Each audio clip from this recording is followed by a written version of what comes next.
L'autorité portuaire de Douala-Bonabéry au Cameroun a réduit de 25% les prix de pesage des marchandises en direction de la République centrafricaine et du Tchad.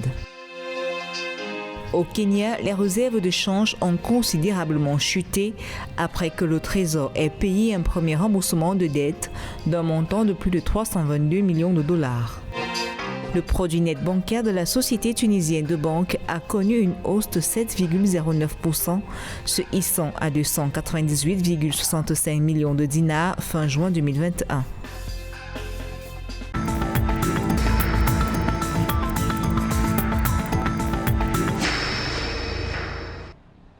Plan de soutien aux opérateurs économiques du Tchad et de la République centrafricaine. L'autorité portuaire de Douala-Bonabéry, principale porte d'entrée des marchandises au Cameroun, a baissé de 25% les prix de pesage des marchandises à destination et en provenance de la Centrafrique et du Tchad. Le tarif de pesage des marchandises en direction des deux pays passe désormais de 330 francs CFA par tonne à 250 francs CFA par tonne hors taxe. Le public et les clients du port de Douala sont informés que dans le cadre de l'offre des services compétitifs aux pays voisins et amis, le port autonome de Douala accorde un tarif préférentiel du pesage de 250 francs par tonne hors taxe aux marchandises en transit à destination et en provenance du Tchad et de la République centrafricaine via le port de Douala. Cette mesure va alléger les charges des opérateurs économiques qui se plaignent depuis fin 2020 de la hausse des tarifs du transport de 50% sur le corridor Douala-N'Djamena qui permet d'approvisionner la capitale tchadienne à partir du port de Douala. Ce flux de marchandises en aller et retour nécessite que les frais de passage portuaires soient quand même avantageux ou compétitifs vis-à-vis des différents opérateurs. Sinon, lorsque ces frais de passage portuaires ne sont pas compétitifs, alors vous allez voir des opérateurs, importateurs et exportateurs comme ça qui vont importer ou exporter leurs marchandises à partir des plateformes portuaires comme le port de Lomé ou alors à partir des plateformes portuaires comme le port de Tema parce que en réalité, les frais de passage portuaires, ma foi, dans ces ports sont beaucoup plus avantageux et compétitifs. En 2020, le syndicat national des transporteurs routiers du Cameroun avait décidé de revaloriser les tarifs du transport des marchandises sur le corridor Douala-N'Djamena. Ce tarif est ainsi passé de 2,2 millions de francs CFA à 3,3 millions de francs CFA par camion, ce qui correspond à une hausse de 1,1 million de francs CFA, soit 50% en valeur relative.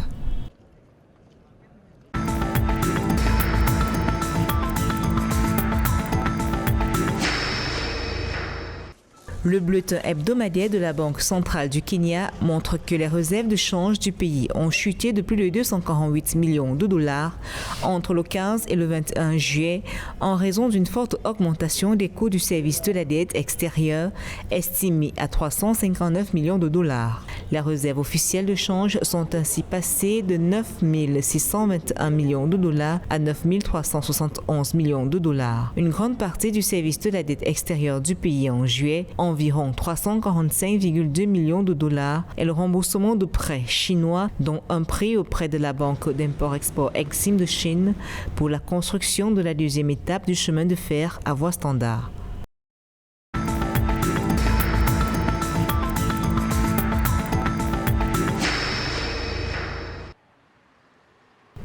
D'après un communiqué boursier de la Société tunisienne de banque, le produit net bancaire de celle-ci a connu une hausse de 7,09%, passant ainsi de 278,89 millions de dinars fin juin 2020 à 298,65 millions de dinars fin juin 2021. Les dépôts de la clientèle sont passés de 7,78 milliards de dinars à 8,37 milliards de dinars, soit plus 7,54% grâce à une hausse des dépôts à vue de 19,54% et celle des dépôts d'épargne de 15%. Les crédits à la clientèle sont passés de 8,48 milliards de dinars à 9,15 milliards de dinars, soit plus 7,92% pour cette même période comparativement à un an auparavant.